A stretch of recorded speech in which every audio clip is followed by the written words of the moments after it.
So this is going to be our Dragonborn Paladin. So I'm going to use my form fillable sheet to do it. And I'm going to go. I'm just kind of go through the steps here. Let me flip on in the player's handbook I was mentioning. So I want to try to approach this as though, you know, this is the first book. So page 14 in the player's handbook, it's got the step-by-step how to create the character.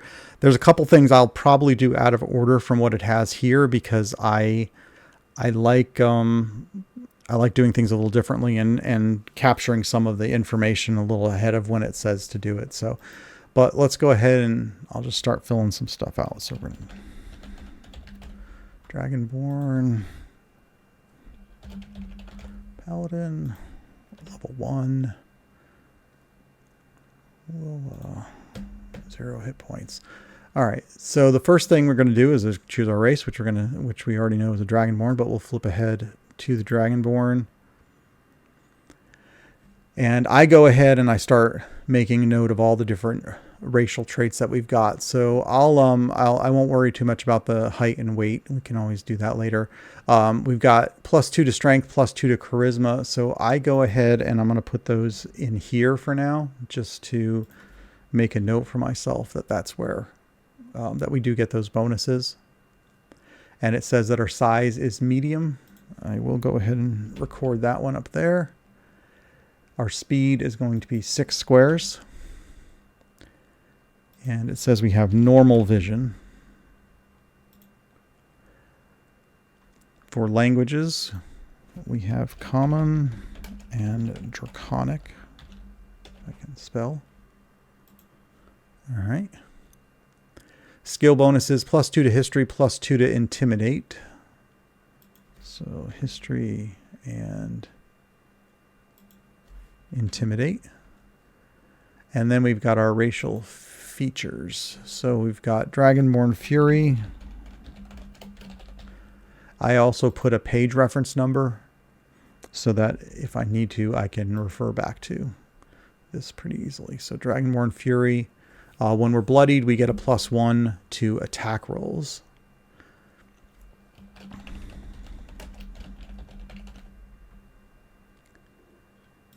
And then Dragon Breath. Dragon Breath is actually a power, so I'll move that one and I'll put it on the power sheet. So it's an encounter power with a minor action, so we'll list it under the encounter powers. And I will do a minor, and we'll also have to pick which kind of damage the encounter power or the Dragon's Breath is going to do. We'll do fire. And again, I'm going to put the page reference there so we have it. So that's our Dragon Breath. And I think that is it that we need to capture from the Dragonborn race. So we'll head back to the character creation. So that was our race. Next thing we're going to do is choose a class, which we already chose. Our class is going to be a Paladin. So we'll head over to the Paladin page. And same deal, we've got a nice box that summarizes everything that we need to know for a Paladin. We were talking a little bit earlier about the roles, and a Paladin is a defender role. So they're going to be the person that kind of gets in between the enemies and the rest of the party. And so a lot of their powers do that sort of stuff, and we'll see that in a little bit. But and again, that just kind of helps you with what type of character are you trying to play.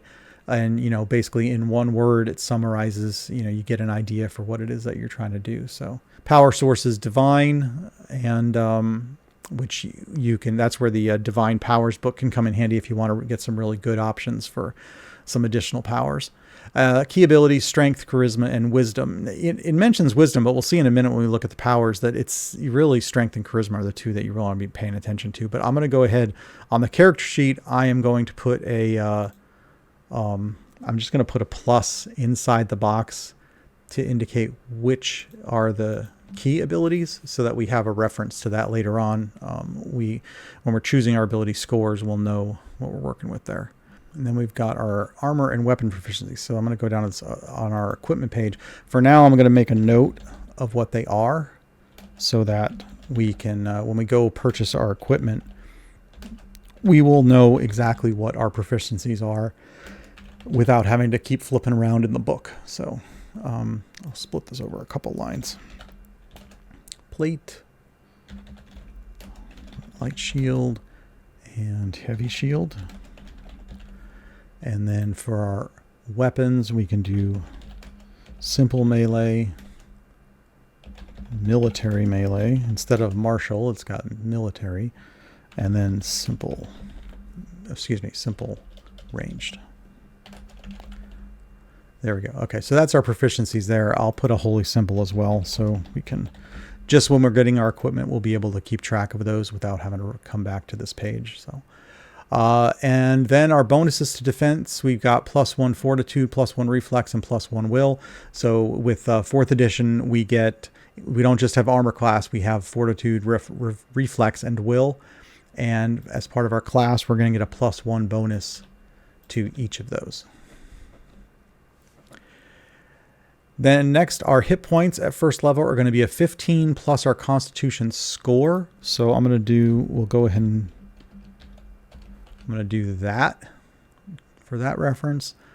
And then our surges per day is 10 plus our constitution modifier. It's 10 plus con M. So hopefully that will help us refer back to that later. I try to put these little notes on the sheet as I go. Sometimes I just write them in the margins, but with the form fillable one, I put them right into the thing with some comments so that I try to be able to move quickly through the sheet without having to flip around a lot through the books. Just makes it a little easier for me, to go hit the spot once and then come back to it only when I need to. And then we've got our trained skills. So we are trained in religion. With that, we're going to get a +5 bonus when we're trained in something. So we get a 5 there. And then we get to choose 3 more from diplomacy, endurance, heal, history, insight, and intimidate. Our illicit religion there, but we're already trained in religion. So I think I am going to do, I think I will do intimidate. I get 3 more, so intimidate. And then I'll do endurance and 1 more insight. I think insight would be a good one to go with. And that is our skills. So this one, this is where we're talking about the classes. So you got the Avenging Paladin and the Protecting Paladin. And so this is kind of the equivalent of what you would have like maybe with a subclass. So it gives you a suggested feat, some suggested skills that you could choose like we just did. And then when you select powers, here's some ones that you might, and it gives you kind of a little background of what it might be. So I really like that. It's just these little ideas to get you started. So you could even start with the Avenging Paladin and say, those sound good, but you know what? I want to choose a different encounter power. And you have the option to do that. So, and then, so you have that, you still maintain that flexibility. So that's, and then there were our class features. We get Channel Divinity, Divine Challenge, and Lay on Hands are our class features. So we'll go ahead and make a note of those. And those are a couple pages in here. So you see we've got our sheets here, our powers for that. So I'm going to go ahead and write those down. Channel Divinity. And I'm just going to go, actually, just to make it fit. I don't know. I haven't tested to see how it fits on my sheet here, but Divine Metal. And that's on page 91. And then Channel Divine Strength. And then we get Divine Challenge. I like Divine Challenge because Divine Challenge lets you mark a creature every turn. So you can essentially, your go-to thing is I'm going to mark this creature, and then you get powers that do special things for creatures that are marked. So you just kind of have this constant stream of I'm going to mark this creature, and then I'm going to do a thing to that creature. So I really like that. And then finally we get Lay on Hands. Lay on Hands. Oh, I should actually, these are actually powers. I put them here, but well, I'll go ahead and just write them here. These are actually powers that should go in the, this is an at-will power. This is an at-will power. These are encounter powers. So I really should be putting these on in the powers section, but for now I'll just leave them here and we can always rewrite that later. All right. I think that is everything captured there from the class level. So let's go back to our character creation.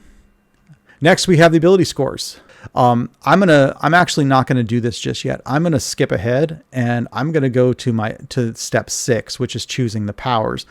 And the reason I want to do that is because the powers will tell me what skill I need, what ability I need to be able to use that power. So I really want to look at these powers and get an idea for which abilities are going to be most important to me. And we were talking about it a little bit earlier, that you can see that you've got this basically a split between charisma and strength. So we've got 4 at-will powers, and we'll get to choose 2 of them. Well, if I've got a really high charisma, then I'm pretty much limited to just these 2. And if I've got a really high strength, I'm limited to these 2. So, it kind of locks you down. Now, if you got the Divine Powers book and stuff, you might have some more options to choose from. But you got to decide, which of these 4 are really the ones I feel I want to be using the most. And I got to make sure that I have the right abilities, with the right, the bonuses and stuff for those abilities. I'm going to split the difference actually on these, and I'm going to go with both. I like Enfeebling Strike, because, if I mark the target, it's going to take a -2 penalty. So again, I can do my Divine Challenge, which is a minor action, and then I can use Enfeebling Strike to hit them, and then they would take a -2 penalty until the end of my next turn because they're marked. So I like when I get those types of bonuses. And then Holy Strike is my next favorite one. Again, if I mark the target, then I get a bonus on the damage roll equal to my wisdom modifier. So there's where I have to try to see about having a bonus to my wisdom as well, so that I can get a little bit of extra damage there. So let me go ahead. I'm going to flip over to my next page. I'll go ahead and write these down. So I get 2 at-will powers at first level, and I'm going to go ahead and write down Enfeebling Strike. And again, I'll make my page reference. And then Holy Strike. And so I also would like to, I'm going to make a, actually I don't need, those are standard actions, so that's fine. If they're like minor actions, like the lay on hands and stuff, I would put a note in the comments to indicate that it's a minor action, like I did with my Dragon Breath. So, but these are standard actions, so I won't worry about the extra notes because I don't really need that. But that just helps me when I'm playing to just quickly reference some of those key things that you need to know. So with that, then we encounter powers. I think Shielding Smite is my go-to one here, because that really to me is the defender, is really what the defender's all about. You get to deal some damage, but then you can, if you position yourself next to one of your allies, it can extend your shields around that ally, and they get a bonus to their armor class. Equal to your wisdom modifier. So again, you kind of need to have that wisdom modifier out there as well. So now as we see here, strength, charisma, wisdom, those are the 3 that it said were most important. And obviously that's because that's what's in these powers. And we're going to need to make sure that we have, we put our right ability scores down there. So Shielding Smite is going to be my encounter power.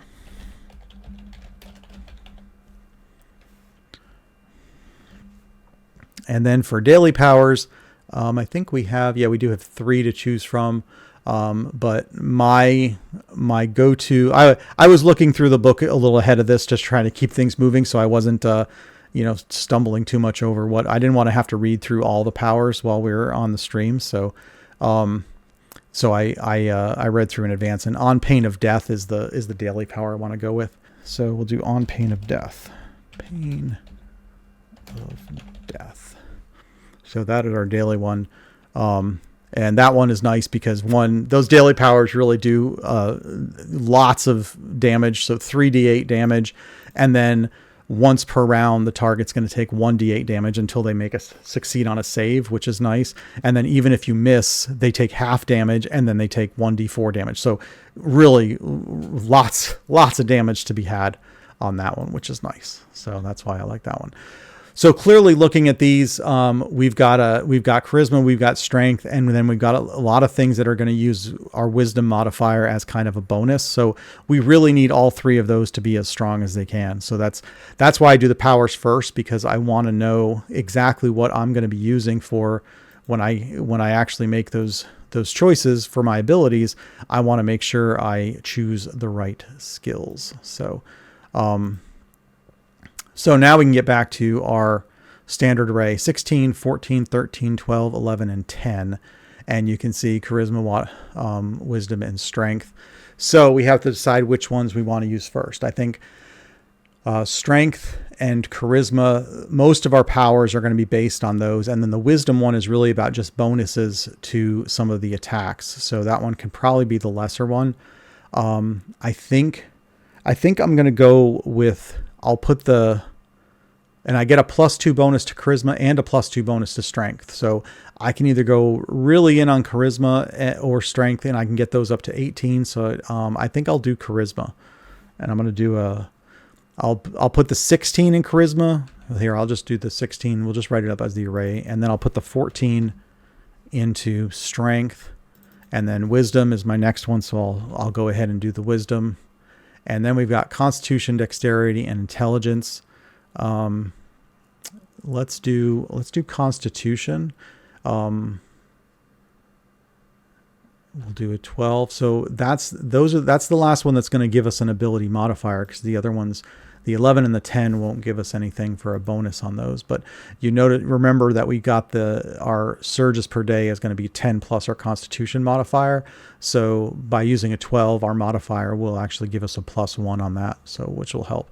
We'll lose a little something with our not having any modifiers there, but that's fine. So strength, we also get the +2, so we'll go ahead and add that in. Get rid of that, and then charisma is going to be now an 18 once we add that in. So there we go. So that's our ability scores. And then our next thing is our skills. So we already did that. That's where I go with the classes, and it had us choose which skills we're going to be trained in.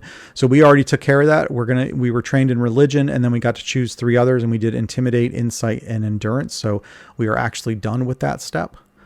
The next thing that we have is feats.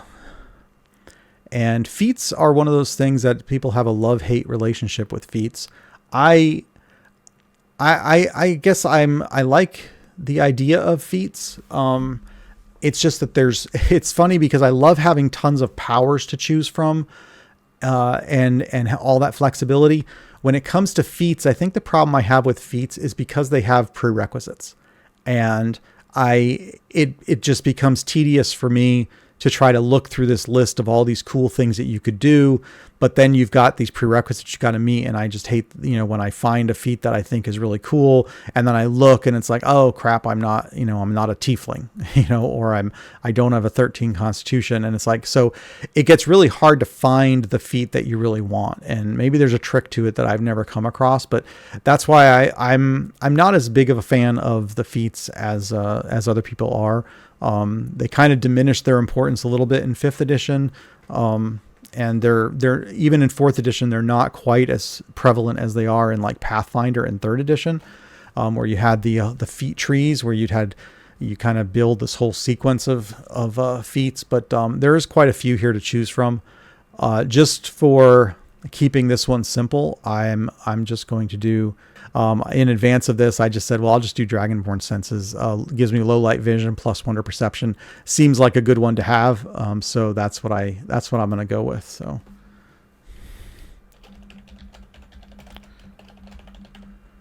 Dragonborn senses, this page. Well, I'll write 196, but it's actually on the real description is on one of the other pages. But regardless, it's low light vision and a +1 to perception. I'm going to go, since we had written normal vision here, I'm going to put low light vision to take that place. So since we've got that, and then we get a +1 to perception, so I just put a +1 bonus on that down there, and that's our feat.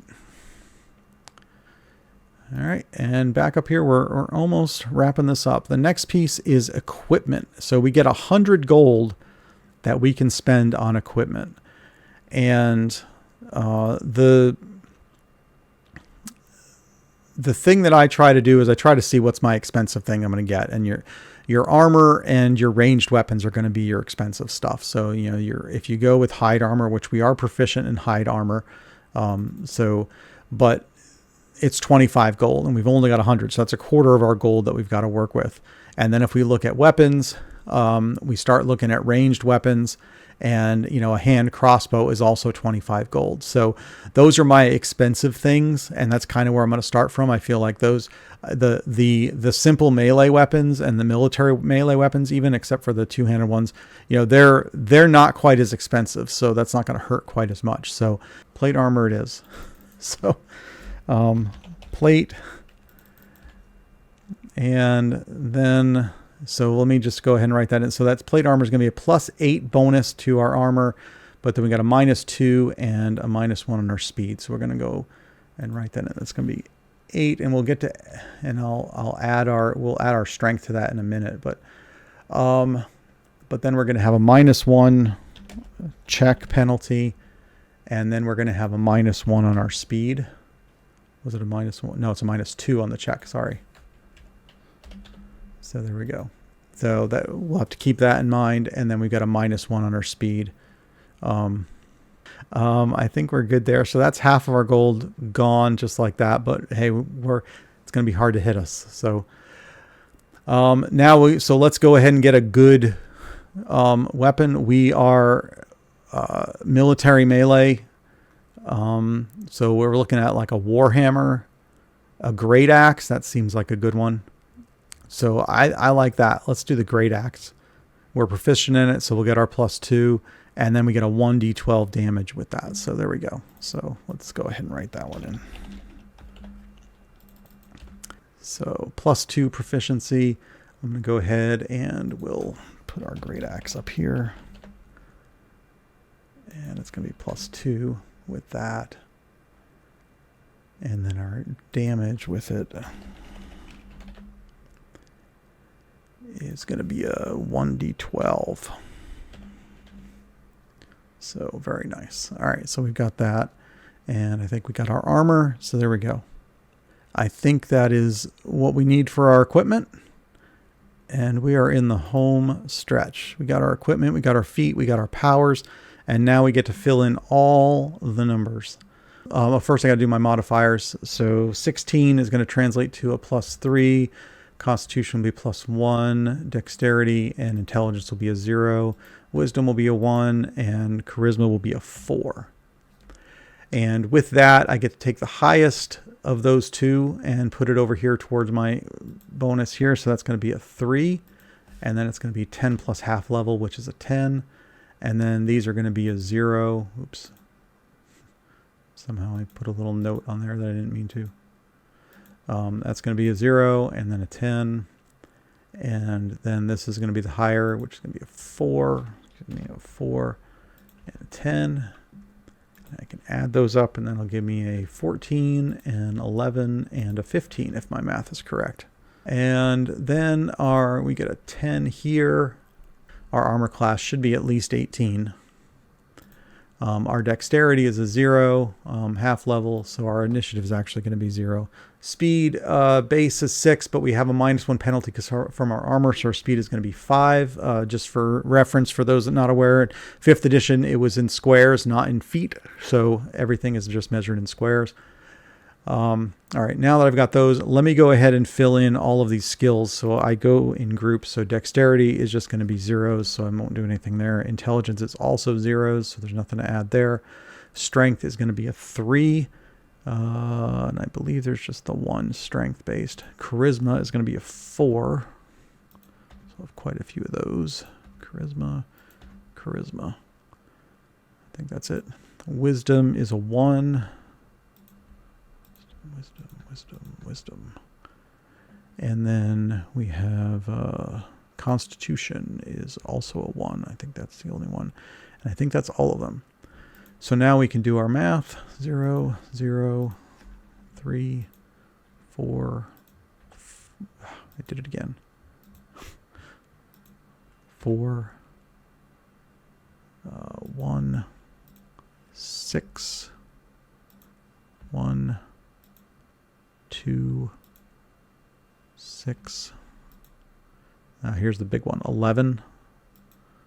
1, 2, 5, 0, 4, and 0. There we go. So there's all of our skills. And so with that, now that we know our perception and our insight is 6, perception is 2. So we can fill that in. Perception is 2. And that gives us a 16 passive insight and a 12 passive perception. And we can do our hit points. We're going to be 15 plus our constitution score. Our constitution score is 12. So 15 plus 12 by my math is 27. Half of 27 rounded down is going to be 13. And then 13, half of 13 rounded down is going to be 6. And our surges per day is going to be, oh, but we have Draconic Heritage. I believe that's the one that gives us a +1 to our surge value, if I'm not mistaken. So I think that's actually going to be 7. So our surge value, I believe it's Draconic Heritage, gives us our surge value is 1/4 of our maximum hit points plus our, it's plus our constitution. Yeah, I think it's plus our constitution modifier. So that's going to be a +1, gives us a 7. And then our surges per day is 10 plus our constitution modifier. Our constitution modifier is 1, which means we get 11 surges per day. We will get 1 action point to start.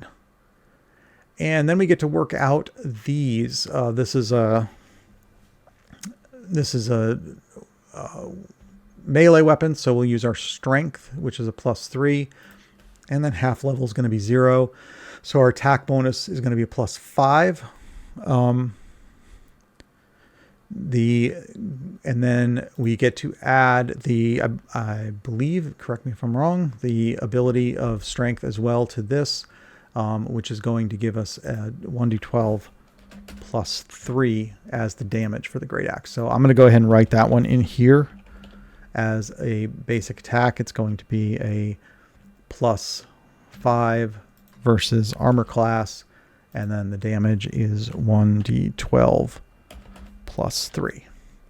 And that gives us our basic attack. We could also write in like if we're going to planning to use like enfeebling strike and stuff as a basic attack, we could actually even write that in here just for quick reference.